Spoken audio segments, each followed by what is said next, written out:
আগের এপিসোডে দেখেছিলাম ডক্টর টেনমা অ্যাডলের সাথে দেখা করতে আসে। ওর হোশ ছিল কিন্তু ও ডরায়া ছিল আর শুধু বলতেছিল আস্তে আস্তে। তখন ডক্টর টেনমা তার কানটা মুখের সামনে নেয়। অ্যাডলফ বলে দ্য মনস্টার ইজ কামিং। এবার 4 নাম্বার পর্ব শুরু হলো। ডিটেকটিভ লুঙ্গি অ্যাডলফের সাথে কথা বলতে থাকে। ডিটেকটিভ লুঙ্গির কথা ছিল যে আগের 2 বছরে যতগুলো কাপলের মৃত্যু হয়েছে সেই সময় অ্যাডলফ ওই জায়গায় ছিল। অ্যাডলফ ডিটেকটিভের কথায় কোনো রিয়েকশন দেয় না। মিস্টার লুঙ্গি বলে আমি জানি আপনার শুধু কাম তালা খোলা, আপনার এমন সাহস নেই যে আপনি গলা কাটবেন মানুষের, কিন্তু আমরা তাড়াতাড়ি খুঁজে নিব কি জার্মানির মধ্যে এমন কোন লোক খুব ক্লিয়ারভাবে চাকু চালাইতে পারে। আপনি কনফার্স করেন নাকি না করেন মিস্টার অ্যাডলফ, সব কিছু তো বাহির হয়েই যাবে। আমার একটাই প্রশ্ন, কি জার্মানির মধ্যে আলাদা অন্য এরিয়ায় এমন মিডল এজ কাপলকেই কেন মারলো যাদের বাচ্চা নেই? যদি আমাকে বলেন তাহলে আপনাকে এই কেস থেকে বাইর করে দিব। শুধু আমাকে এটাই বলেন, আপনি যে হায়ার করছিলেন ওই মানুষটার নাম কি? ডক্টর লুঙ্গির কথা শুনে অ্যাডলফ জোরে জোরে চিৎকার করা শুরু করে দেয় আর এটা দেখে ডক্টর টেনমা তাকে থামায়। ডক্টর টেনমা থামিয়ে সে উঠে দাঁড়িয়ে বলে ফ্রন্ট এই এখনই জানি। ডিটেকটিভ বের হয়ে যায়। ডিটেকটিভ লুঙ্গি ডক্টর টেনমা চোখের দিকে তাকায় এবং বলে কালকে আমি আবার আসবো। এটা বলে যখন বের হতে যাবে আবার বলে তার কনস্টেবল মিস্টার অ্যাডলফের ডিউটি সাথে থাকবে, মানে তাকে দেখবে। দুপুরের সময় অ্যাডলফ ঘর থেকে বাহির হয়, ওইখানে ডিউটি কনস্টেবল থামাইতে চায় কিন্তু ডক্টর টেনমা তার সাথে ছিল। ডক্টর টেনমা বলে সে অ্যাডলফকে বাহিরের গার্ডেনে ঘুরতে নিয়ে যায়, পেশেন্টের উপর তাজা হাওয়া দরকার। এরপরে আমরা দেখতে পারি একটা নার্স 2টা বাচ্চার সাথে খেলতে থাকে। ডক্টর টেনমার এখানে খুব ভালো লাগতেছিল এবং ডক্টর টেনমা তার মনের কথা বলতে থাকে এবং সে বলতে শুরু করে সে প্রথমবার ভেবেছিল জীবনে শুধু 2টা জিনিসই দরকার, পয়সা এবং সাকসেসফুল।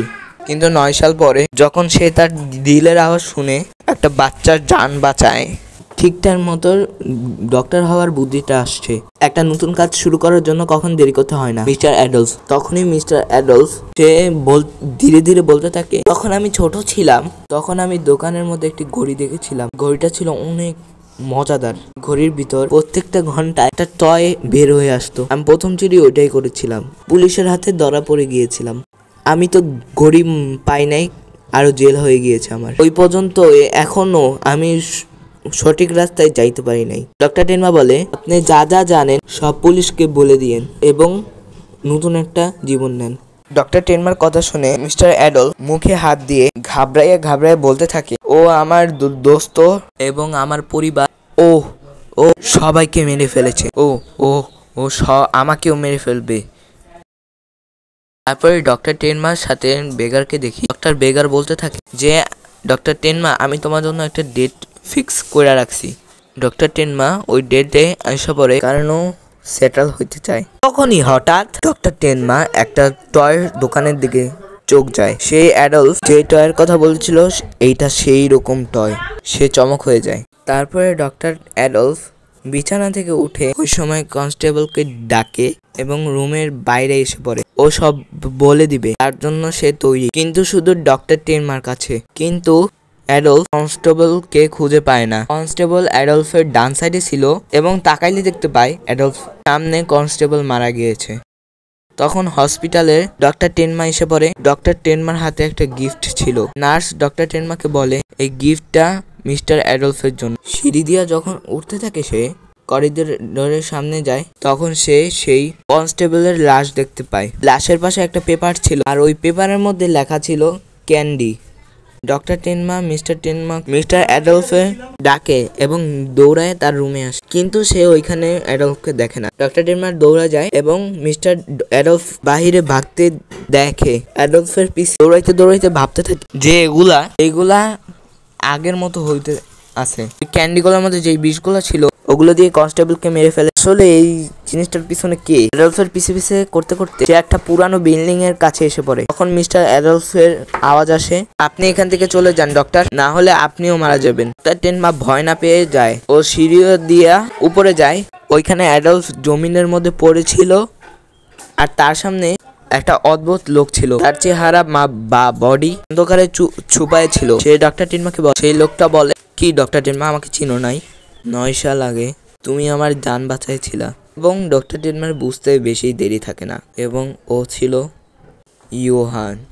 তখন ইউহান তার কোটের পকেট থেকে একটা গান বাইর করে এবং ডক্টর অ্যাডলফের উপর তাক করে গানটা। মা বলে, এগুলা কইরো না ইউহান। তখন অ্যাডলফ বলতে থাকে, ডক্টর আপনি এখান থেকে চলে যান, ও তো আপনাকেও মেরে ফেলবে। এ আমার দোস্তকেও মারছে, আমি এর হয়ে কাজ করেছিলাম। 4 জন মেডেল কাপল কথাই আমরা মেরেছিলাম। ডক্টর টেনমা আপনি এখান থেকে চলে যান, এ একটা মনস্টার। এবং তারপর বলে, অ্যাডলফ অনেক হইছে, অনেক বলে ফেলেছ। ইউহান গুলি করবেই, তখন ডক্টর টেন বলে, ইউহান এরকম করো না ইউহান, তুমি ইউহান লিবার্ট, মাইকেল লিবার্টের ছেলে, যে কিনা ইস্ট জার্মানির অ্যাডভাইজার অফ কমার্স ছিল এবং 1996 এ জার্মানিতে এসে পড়েছিল। এগুলো যদি কেউ জেনে যায় তুমি পুলিশের হাত থেকে বাঁচবে না ইউহান। ইউহান বলে, ইউহান ওর আসল নাম। সে আরো বলে তার অতীতের কথা এবং 4 কাপল এবং লিবার্ট ফ্যামিলির কোনো কিছু না জানার ভান করে থাকতে, এটাই ওর জন্য ভালো। ইউহানের নজরে ডক্টর টেনমা একটু অন্যরকম ছিল। জান ডক্টর টেনমা বাঁচিয়েছিল, এর জন্য ডক্টর টেনমা ওর পিতার মতো ছিল। এটা শুনে ডক্টর টেনমা বলে, অ্যাডলফকে ছেড়ে দাও, তোমার জান বাঁচায় আমি ডক্টর হওয়ার সিদ্ধান্ত নিয়েছিলাম ভালোভাবে, এবং ডক্টর কিভাবে হতে হয় সেটাও শিখেছি। সবার কিমাত বরাবর হইতে হবে, এজন্য তুমি ওর জানটা নিও না। তখন ইউহান হাসতে হাসতে বলে, হা হা হা হা, 9 সাল আগে তুমি চাইতেছিলে ডক্টর। ডাইরেক্টর হাইনামান জানি এই পৃথিবী থেকে চলে যায়, তোমার এই কথাতেই ওদেরকে মেরে ফেলেছি। তখন তুমি চিফ অফ সার্জারি হইতে পেরেছিলে, আর আজকে তুমি আমাকে জীবনের কথা বলো, আমাকে এগুলো শিখে কোনো লাভ নেই। তখন ইউহান বেশি কথা না বলেই অ্যাডলফের কে মেরে ফেলে। ইউহান তার সামনে আসে, যখন ডক্টর টেনমা সেইখানে সে ইউহানের মুখটা দেখতে পায়। ইউহান সেখান থেকে চলে যায়। তারপর ডক্টর টেনমা ডিটেকটিভ লুঙ্গের সাথে ছিল। ডক্টর টেনমা ডিটেকটিভ লুঙ্গির কাছে ইউহান লিবার্টের সব কথা খুলে বলে এবং ডিটেকটিভ লুঙ্গি ডক্টর টেনমাকে ছেড়ে দেয়। সে সেখান থেকে বৃষ্টির মধ্যে হাঁটতে হাঁটতে যাচ্ছিল এবং মনে মনে কি জানি চিন্তা করছিল, আর তখনই তার চোখ থেকে পানি বের হতে শুরু করে। রাস্তার মধ্যে সে বসে পড়ে। কি হবে ডক্টর টেনমার সামনের কাহিনী, ইউহানের আসল পরিচয় জানবেন পরবর্তী এপিসোডে, এবং লাইক সাবস্ক্রাইব করতে ভুলবেন না। Thanks for watching.